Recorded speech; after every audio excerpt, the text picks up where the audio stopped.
Hello guys, welcome back to my YouTube channel. So guys, आज की हमारी class है वो होगी फीमेल रिप्रोडक्शन पर, यानी कि मादा प्रजनन तंत्र पर। तो जिस प्रकार से हमने मेल रिप्रोडक्शन पढ़ा था, उसके अंतर्गत हमने पढ़ा था मुख्य जननांग और एक था सहायक जननांग। यानी कि एक तो थे, यानी कि जो प्रजनन तंत्र था उसमें दो थे, एक तो मुख्य अंग थे और एक थे सहायक अंग। तो उसी प्रकार से जो फीमेल रिप्रोडक्शन है उसमें भी एक मुख्य प्रजनन अंग होगा और सहायक प्रजनन अंग होंगे। तो मुख्य प्रजनन अंग होता है उसमें अंडाशय या ओवेरी, जिसमें ओवम या अंडा बनता है। और सहायक जनन अंगों की बात करें तो फेलोपियन ट्यूब, तुम्बिका तिम्बिका या एम्पुला कहा जाता है इसको, यूट्रस या गर्भाशय, और एक होता है वेजाइना। तो जो फीमेल रिप्रोडक्शन होता है उसको हम दो पार्ट में पढ़ेंगे। मुख्य जननांग यानी कि एक के बारे में अंडाशय के बारे में पढ़ेंगे और दूसरे में हम सहायक जननांगों के बारे में पढ़ेंगे। तो इस क्लास में यानी कि आज की जो लेक्चर होने वाली है उसमें हम मुख्य जननांग यानी कि अंडाशय या ओवेरी के बारे में पढ़ेंगे। तो चलिए क्लास को शुरू करते हैं। लेकिन उससे पहले यदि आप चैनल पर पहली बार आए हैं तो चैनल को सब्सक्राइब जरूर से करें। और यदि आपने अभी तक मेल रिप्रोडक्शन नहीं देखा है जो मेरे द्वारा पढ़वाया गया है तो मैं उसका लिंक नीचे डिस्क्रिप्शन में दे दूंगा, आप वहां से जरूर चेकआउट कर लीजिए। अगर हम बात करें मुख्य जननांग ओवेरी यानी कि जिसको अंडाशय कहा जाता है, तो एक मादा के अंदर इसकी संख्या एक जोड़ी यानी कि ये संख्या में दो होती है। आकार होता है वो होता है 1 से 3 सेंटीमीटर, यानी कि बादाम के आकार के, बादाम छोटा सा होता है 1 से 3 सेंटीमीटर का, बादाम के आकार के गुलाबी रंग के है वो दो अंडाशय या ओवेरी है वो उर्ध्वगुहा में मिजोवेरियन तंतुओं की सहायता से जुड़ी होती है। मिजोवेरियन तंतुओं की सहायता से उर्ध्वगुहा से ये अंडाशय जुड़े होते हैं और इन अंडाशयों के द्वारा एस्ट्रोजन व प्रोजेस्टेरोन जो मादा के गौण लैंगिक लक्षणों का नियंत्रण करते हैं, एस्ट्रोजन व प्रोजेस्टेरोन, इनका श्रवण है वो किया जाता है इन अंडाशय या ओवम के द्वारा। इसके अलावा जो ओवम या ओवम बनता है उसका भी निर्माण है वो इसके द्वारा किया जाता है। नेक्स्ट हम बात करते हैं इसकी संरचना की। तो जो एक अंडाशय होता है वह पेरिटोनियम झिल्ली से घिरा हुआ होता है, यानी कि इसका बाहरी आवरण पेरिटोनियम झिल्ली से बना बाहरी आवरण पाया जाता है। और इसके आंतरिक सत्र की बात करें तो जो आंतरिक सत्र होता है, आंतरिक सत्र, तो उसके जो एकदम मध्य का भाग होता है उसको स्ट्रोमा कहा जाता है, स्ट्रोमा, ठीक है, स्ट्रोमा। और सबसे बाहरी आवरण पेरिटोनियम झिल्ली से के बाद वाला आवरण है वो ट्यूनिका एल्बुजिनिया कहा जाता है, ट्यूनिका एल्बुजिनिया, ठीक है। और मध्य का हो गया स्ट्रोमा और सबसे आंतरिक सत्र होता है ना, सबसे आंतरिक, उसको ट्यूनिका प्रोपिलिया कहा जाता है, ट्यूनिका प्रोपिलिया। तो आप जो हमने सेक्शन के अंतर्गत पढ़े थे यानी कि वर्षन के अंतर्गत, तो वहां पर ये स्तर है उनके नाम भिन्न भिन्न थे, नाम तो सेम सी थे परंतु इनकी आंतरिक संरचना के आधार पर उनको चेंज कर दिया गया। तो आप इनमें कन्फ्यूजन ना हो जाए। तो ये हो गया। और जो स्ट्रोमा भाग होता है ना, स्ट्रोमा को भी अब दो भागों में बांटा जाता है, यानी कि मध्य भाग होता है स्ट्रोमा, उसको दो भागों में बांटा जाता है। एक तो होता है अधिक सघन भाग, अधिक सघन और कम सघन। अधिक सघन वाला भाग होता है उसको कॉर्टेक्स कहा जाता है और इसको मेडुला कहा जाता है, यानी कि यह हो गया आंतरिक मध्य स्तर का बाहरी आवरण और मेडुला हो गया आंतरिक आवरण, ये मेडुला ये कॉर्टेक्स, ठीक है। तो कॉर्टेक्स भाग में वो कई कोशिकाएं पाई जाती है जिनको पुटक कोशिकाएं कहती है, यानी कि कॉर्टेक्स भाग में उपस्थित कोशिकाओं को पुटक कोशिकाएं कहा जाता है, पुटक कोशिकाएं। और इन पुटक कोशिकाओं के द्वारा वो एस्ट्रोजन हार्मोन का श्रवण किया जाता है, एस्ट्रोजन हार्मोन का श्रवण पुटक कोशिकाओं के द्वारा किया जाता है। और यही है वो एक अंडा होती है, यानी कि परिपक्व अवस्था में पुटक कोशिका को ग्रेफिन पुटक कहा जाता है, ग्रेफिन पुटक कहा जाता है। और ग्रेफिन पुटक क्या होती है, तो जो ग्रेफिन पुटक होती है उसमें एक कुसाइट संरचना या द्वितीय कुसाइट, जब अंडजनन पढ़ेंगे वहां पढ़ेंगे द्वितीय कुसाइट संरचना क्या होती है। द्वितीय कुसाइट संरचना, तो यह संरचना होती है वो पाई जाती है, जैसे यह होगी द्वितीय कुसाइट संरचना, और इसके बाहर की ओर जो ये कणिकीय स्तर बनाती है। द्वितीय कुसाइट संरचना के चारों तरफ अन्य पुटक कोशिकाएं एकत्रित होकर, यानी कि ग्रेफिन पुटक में जो परिपक्व कोशिका होती है वो पुटक कोशिकाएं होती है, और इस ग्रेफिन पुटक के मध्य में वो द्वितीय कुसाइट संरचना होती है। उसके बाहर की ओर अपरिपक्व पुटक कोशिकाएं एकत्रित होकर कणिकीय स्तर का निर्माण करती है, जिसको मेम्ब्रेना ग्रेनुलोसा कहा जाता है। मेम्ब्रेना ग्रेनुलोसा, मेम्ब्रेना ग्रेनुलोसा। आप ये नाम याद रखें, यहाँ पे कुछ महत्वपूर्ण इंपॉर्टेंट नाम आ रहे हैं। मेम्ब्रेना ग्रेनुलोसा यानी कि द्वितीय कुसाइट संरचना के चारों तरफ पुटक कोशिकाओं का आवरण मेम्ब्रेना ग्रेनुलोसा कहा जाता है। और यह द्वितीय कुसाइट संरचना है वो, यानी कि एक प्रश्न पूछा जाता है कि जो द्वितीय कुसाइट संरचना होती है या ग्रेफिन पुटक है वो किस तंतु रूपी संरचना से है, वो मेम्ब्रेना ग्रेनुलोसा से जुड़ा रहता है। यानी कि यह कुसाइट संरचना है वो किस संरचना से इससे जुड़ी हुई होती है। तो यह जो लटकी हुई अवस्था में पाई जाती है ना, वह डिस्कस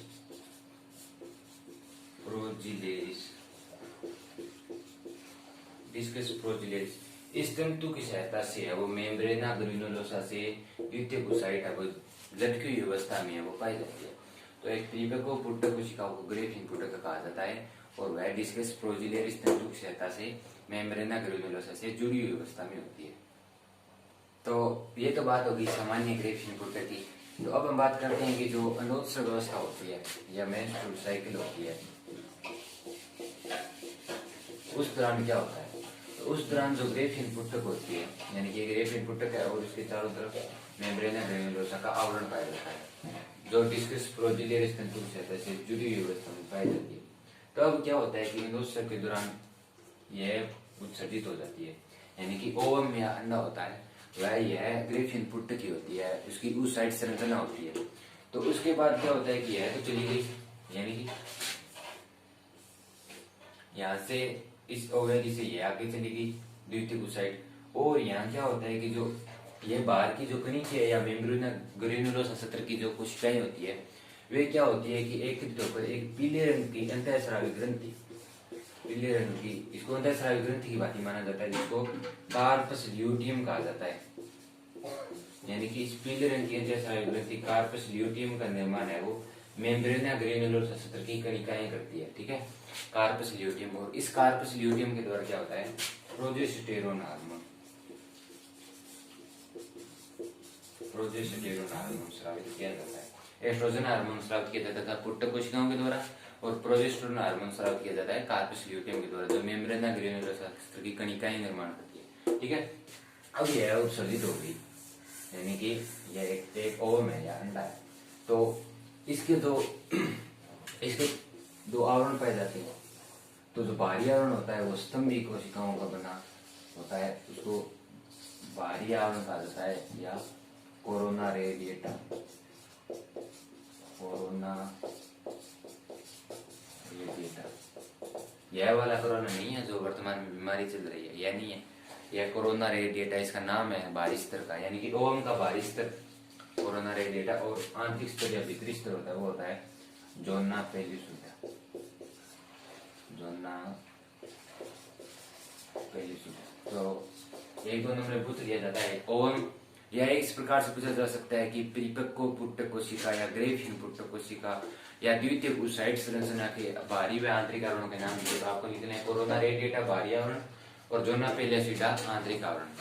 तो अब हम बात करते हैं कि यह मतलब एक ओवम है और वह है फेलोपियन ट्यूब में, यहाँ पर निषेचन की क्रिया संपन्न होती है।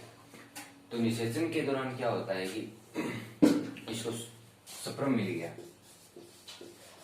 यानी कि ओवम प्लस सप्रम है वो जुड़ गए, और परिणाम स्वरूप निषेचन की क्रिया पूर्ण होती है, यानी कि इन दोनों का मिलना निषेचन कहलाता है। उसके बाद युग्मनज बनता है, उसके बाद भ्रूण का निर्माण होता है और बच्चा जन्म लेता है। परंतु यदि किसी कारण से सप्रम इनको नहीं मिल पाता, यानी कि ये ऐसे पड़ा है, इसको स्पर्म नहीं मिला, तो क्या होता है कि जो कार्पस ल्यूटियम होता है वह अपघटित होकर क्या होता है, कार्पस एल्बिकेंस में परिवर्तित होता है।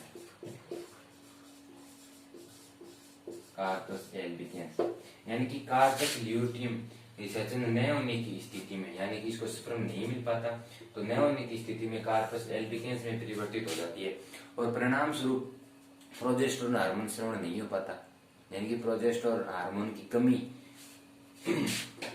निषेचन न होने का संकेत है। निषेचन न होना यानी कि इसकी कमी है, वो निषेचन न होने की स्थिति को दर्शाती है। परंतु यदि निषेचन हो गया तो प्रोजेस्टेरोन है वो लगातार स्रावित होता रहेगा और कार्पस ल्यूटियम है वो बनी रहेगी। तो इस प्रकार से यह ग्रेफियन ऊतक है वो ही एक ओवम होता है जब उसका उत्सर्जन होता है, यानी कि कोरोना रेडिएटा और जोना वेलिफिदा उसके बाहरी आवरण होते हैं और मेम्ब्रेना ग्रेनुलोसा है वो कणिक स्तर की कोशिकाएं मिलकर कार्पस ल्यूटियम का निर्माण करती है। संरचना की बात करें तो जो मादा प्रजनन तंत्र होता है उसकी संरचना इस प्रकार से होती है, यानी कि ये बाहर वाले हो गए ओवम, यह भी ओवम है, ओवेरी है सॉरी, इनके अंदर ओवम का निर्माण होता है और ये होगी फेलोपियन ट्यूब या अंडवाहिनी या डिम्बवाहिनी भी कहा जाता है। ये हो गया गर्भाशय, ठीक है, और ये वेजाइना या योनि, और यहाँ पर एक झिल्ली पाई जाती है जिसको आयुमन कहा जाता है और यह बहुत पतली होती है और व्यायाम शारीरिक श्रम जब भी कोई महिला अत्यधिक मतलब शरीर को अत्यधिक मतलब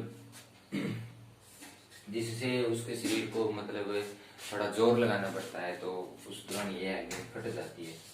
आयुमन इसको हिंदी में योनि असद कहा जाता है और इसके 3 स्तर होते हैं गर्भाशय, इसके बारे में जब गर्भाशय पढ़ेंगे तब पढ़ेंगे। तो एक संरचना विशेष प्रकार से होती है, ओवेरी के द्वारा ओवम का निर्माण होता है। तो एक जो ओवम होता है यानी कि प्रत्येक मादा में लगभग 4 लाख ग्रेफियन ऊतक बनते हैं। तो आप सोच रहे हैं कितने ग्रेफियन ऊतक आ जाएंगे, तो जो मासिक चक्र या मेंस्ट्रुअल साइकिल होता है उस दौरान अधिकतर ग्रेफियन ऊतक है वो उत्सर्जित हो जाते हैं। तो यह 28 दिनों की अवधि होती है, उसके बारे में भी एक अलग से लेक्चर में पढ़ेंगे। 7 स्टेज में डिवाइड होती है, estrogen, progesterone, LH, FSH hormone है वो इस क्रिया में नियमन करते हैं। इस क्रिया का एफएसएच, एलएच यानी कि luteinizing hormone, oxytocin hormone, progesterone hormone, FSH hormone, ये हार्मोन है वो इस क्रिया का नियमन करते हैं। और तो जो एक गर्भावस्था होती है यानी कि जो 268 दिनों की अवधि होती है, 9 महीनों की अवधि होती है, उस दौरान यह बंद होता है, यानी कि कार्पस ल्यूटियम है वो लगातार प्रोजेस्टेरोन हार्मोन का स्रवण करती रहेगी। परिणाम स्वरूप है वो रक्त चक्कर या मेंस्ट्रुअल साइकिल या मासिक धर्म है वो बंद रहता है, जो गर्भाशय या गर्भावस्था होने की स्थिति को दर्शाता है। सो गाइस, इस प्रकार से हमारा जो फीमेल रिप्रोडक्शन सिस्टम था उसका मुख्य जननांग या ओवेरी वह कंप्लीट होता था और साथ ही साथ हमने मेल रिप्रोडक्शन सिस्टम के बाद फीमेल रिप्रोडक्शन सिस्टम की संरचना के बारे में भी अध्ययन कर लिया है। तो ये लेक्चर आपको कैसा लगा मुझे कमेंट करके जरूर बताएं और मैं आपको मिलता हूँ नेक्स्ट वीडियो में, यानी कि नेक्स्ट क्लास के अंतर्गत हम इसके सहायक प्रजनन अंगों के बारे में वर्णन करेंगे। तो bye bye, take care, see you.